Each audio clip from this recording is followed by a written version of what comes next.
अमर इब्ने साद ने कहा, बच्चों अगर तुम बात हमारी मान लो तो तुम्हें नहरे फुरात का पानी भी पिलाएंगे, तुम हमारी बात मान लो तो तुम्हें खाना भी खिलाएंगे, तुम हमारी बात मानो तो तुम्हें हम ओहदेदारी भी दे देंगे। तो हजरत ज़ैनब के दोनों बच्चों ने कहा, ये लालची कुत्तो, तुम सब बिक गए, लेकिन हम बिकने वाले नहीं हैं, इसलिए कि जो शरीयत मुस्तफा से वाबस्ता हो जाता है, दुनिया की कोई ताकत उसे खरीद ही नहीं पाती, कोई ताकत नहीं खरीद पाती है।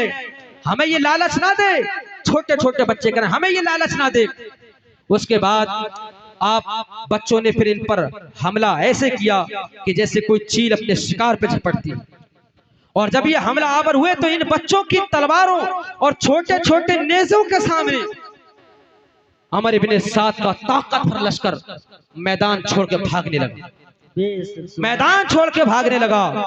अमर इब्ने साद ने कहा, हजरत इमाम हुसैन के घर के दो छोटे बच्चों के सामने उनकी ताकत की ताब तुम ना ला सकते, उनका तुम मुकाबला नहीं कर सकते, तो 22 साल कासिम से तुम कैसे मुकाबला करोगे?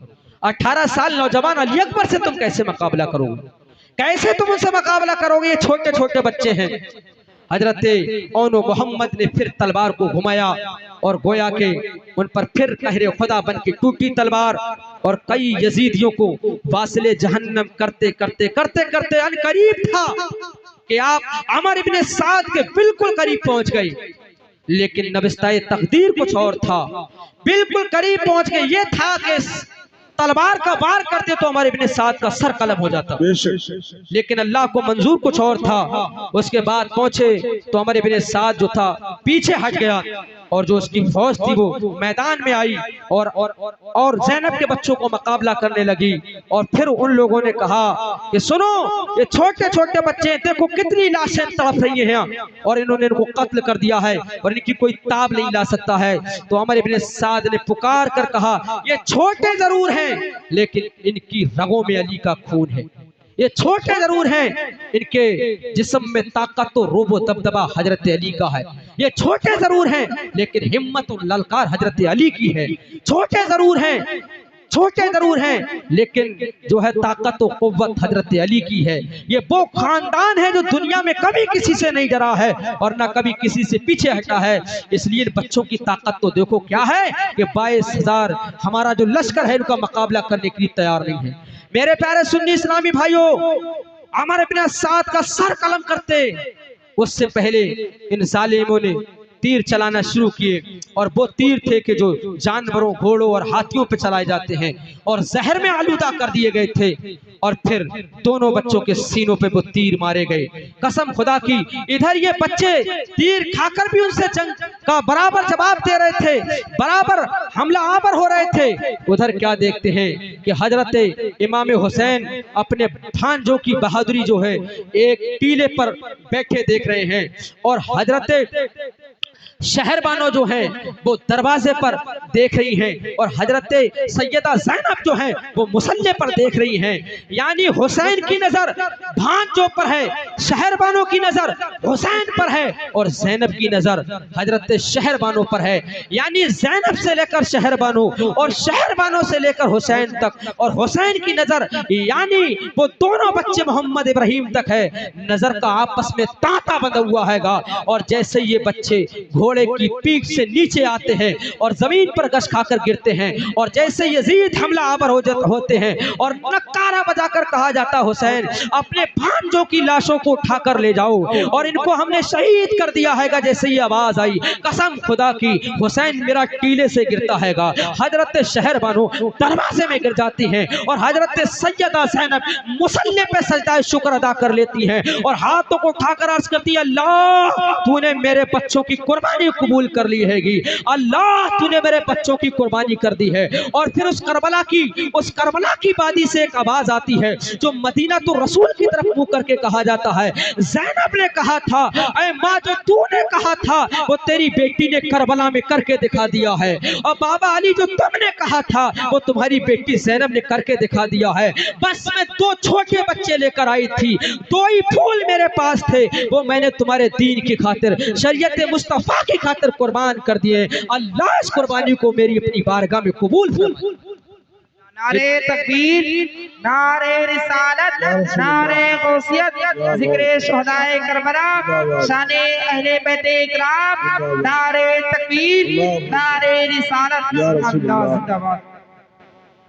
तो जब ये दोनों बच्चे शहीद हुए, हजरत इमाम हुसैन इनकी लाशों को उठाकर लाए और लाने के बाद आपने खेमे में रख दिया और छोटी छोटी कब्रें उस करबला के मैदान में इन बच्चों को दफन कर दिया गया। इन्ना लिल्लाहि व इन्ना इलैहि राजिऊन। जब ये बच्चे शहीद हो गए, यजीदियों की खुशी का कोई ठिकाना ना रहा। ज़ैनब का चेहरा उतर गया कि आज मैं बेटा किससे कहूंगी, सीने से किन्हें लगाऊंगी, मैं किन्हें याद करूंगी, मैं लोरियां किसको मैं दूंगी। वही बचपन का जमाना बार बार याद आता था। उसके बाद क्या देखते हैं कि इस खेमे में से एक आवाज थी और वो आवाज थी अल आतश, यानी कि पानी चाहिए, पानी चाहिए। कई दिन हो गए थे, पानी मिला नहीं था और वो आवाज जो थी पानी पानी पानी, वो नन्हे मासूम अली असगर की थी। वो आवाज जो थी पानी पानी, वो हजरत सैयदा सकीना की थी। वो जो आवाज जो थी पानी पानी, वो बीमार ज़ैनुल आबिदीन की थी। पानी पानी, वो आवाज बीमार ज़ैनुल आबिदीन की थी। अब हजरत अब्बास को ये उनके कानों में जब ये आवाज पहुंचती थी तो दिल भर जाता था, कलेजा दहल जाता था, पैरों के तले की जमीन सरक जाती थी। उन्होंने कहा अलम, क्योंकि हुसैनी परचम के अलमबरदार थे तो अलम लिए खड़े थे। अलम को लाए और हुसैन के हाथ में दिया और कहा भैया बहुत देर हो गई, अब जो है मैं बच्चों के लिए पानी लेने के लिए नहरे फुरात के अंदर जा रहा हूं। हजरत इमाम हुसैन ने कहा भाई आप वहां जा रहे हैं कि जहां से कोई वापस लौट कर नहीं आया, और मेरा सहारा तुम ही तो थे।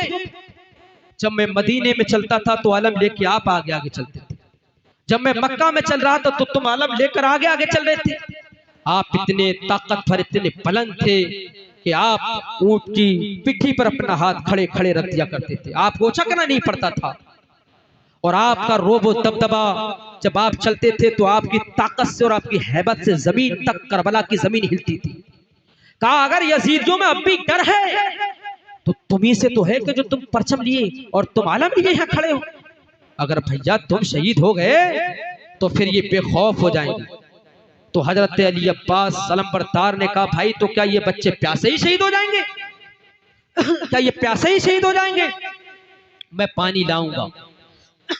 आपने मशकीदा लिया और हजरत शहर बानो और हजरत सैयदा ज़ैनब से भी इजाजत ली और बच्चों के कमला हुए चेहरों को देखा, बर्दाश्त ना कर सके और फौरन मशकीदा लेकर आप अलम को लेकर चल दिए। हर जगह अलम साथ था, मालूम था कि जो हुसैनी खेमे का परचम है, हुसैनी खेमे का ये अलमबरदार है। और फिर हजरत अब्बास अलमबरदार वहां पहुंचे पानी लेने के लिए, और जब दरिया के करीब पहुंचे तो आपने जो है तलवार को उठाया भी नहीं, बल्कि तलवार चलाई भी नहीं। ताकत देखे पहले कितनी ताकत थी। ये हजरत अब्बास अलमबरदार की ये भी खासियत थी कि आप इतने लंबे थे कि आप अपने पैर के अंगूठे से पत्थर पे भी अपना नाम लिख दिया करते थे। आपने तलवार को नहीं उठाया, तकरीर की, बताया, समझाया बड़े सब्र के साथ, लेकिन जब इनकी समझ में नहीं आई तो आपने सिर्फ एक तलवार का वार इन पे किया। मुअर्रिखीन बयान करते हैं, आप पढ़ लें किताब में, सिर्फ एक तलवार का वार किया था, सिर्फ एक तलवार का वार किया था। और आप जानते हैं किस माँ के बेटे थे, इंशाल्लाह वही मैं बताऊंगा किस माँ के बेटे थे। एक तलवार का वार हजरत अब्बास अलमबरदार ने किया था तो कसम खुदा की 800 कूफी वासिले जहन्नम हो गए थे। 800 कूफी एक तलवार के वार में हजरत अब्बास अलमबरदार ने वादी जहन्नम में पहुंचा दिए थे, सिर्फ एक तलवार का वार किया था। अगर हुसैन की हजरत अब्बास की अगर 10 तलवारें उठ जाती तो ये खत्म हो जाते, कुछ नहीं बचता। लेकिन उन्हें मालूम था और हुसैन भी जानते थे आपका जलाल, क्योंकि आपकी आंखें सुर्ख हुआ जा करती थी। और आपका चेहरा जो था वो लाल हो जाता था जब गुस्सा आता था। तो हजरत अब्बास नंबरदार ने एक तलवार चलाई तो पूरा का पूरा मैदान सफा हो गया। एक तलवार से सारे सर कटकर जमीन पर गिर गए और फिर इन की लाशों पे घोड़ा दौड़ाती हुई नहरे फुरात के पास पहुंचे।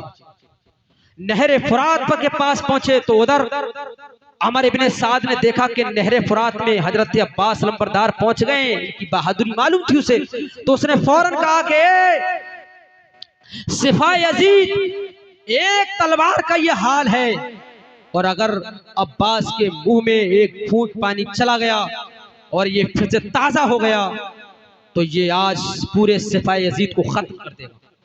इसलिए बहादुरी करो, मुकाबला करो, डट कर करो और खेमे के अंदर पानी ना जाने पाए। इन्होंने फिर पार करना शुरू किया। आगे बढ़ते रहे हजरत अब्बास और जैसे ही दरिया में पहुंचे तो हजरत अब्बास ने अपने घोड़े को एड़ी लगाई और दरिया के अंदर पहुंचे तो आपने सबसे पहले नहरे फुरात का पानी जो था अपने चुल्लू में लिया और जब पीने की कोशिश की तो कसम खुदा की उसी के अंदर, उस पानी के अंदर अक्से सकीना नजर आने लगा, तस्वीरें सकीना नजर आने लगी, तस्वीरें असगर नजर आने लगी, तस्वीरें ज़ैनुल आबिदीन नजर आने लगी, बच्चों के खाली कूजे याद आ गए। हजरत मासूम अली असगर की सूखी जुबान जो कांटा हो चुकी थी वो याद आ गई। हजरत सैयदा सकीना के सूखे हुए होंठ याद आ गई और सैयद जादियों की प्यास याद आ गई।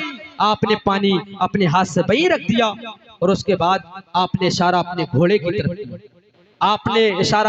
तरफ किया। तो घोड़े ने भी पानी पीने से इनकार कर दिया। वो घोड़ा भी जानता था कि जब इस दरिया का पानी नवासा रसूल नहीं पी सकते तो मैं कैसे पी लूंगा। इसलिए इतना बहादुर और इतना वफादार घोड़ा था। ये इंसान होकर नवासा रसूल की वफादारी और गोया के उनके मरातिब को ना समझ सके, वो जानवर होकर भी हजरत अब्बास और नवासा रसूल के मरातिब को समझा। कसम खुदा की बयान किया जाता है परिंदों में सबसे ज्यादा वफादार कबूतर है, इसलिए कि जब गुंबद खजरा पे मेरा हुसैन रोया था, मदीना से हिजरत कर रहा था तो कबूतर भी रो रहे थे। और जब मैदान करबला में अब्बास नंबरदार ने जब पानी नहीं पिया था तो आपके वफादार घोड़े ने भी नहीं पिया था और ये मिसाल कायम कर दी थी, जिस दरिया का पानी नवासा रसूल ने पी सकता तो जानवर की क्या ताकत है उस पानी को पी। हजरत अब्बास नंबरदार ने फिर जब घोड़े को फिर एड़ी लगाई और आप मशकीज़े को लेकर बड़ी बहादुरी के साथ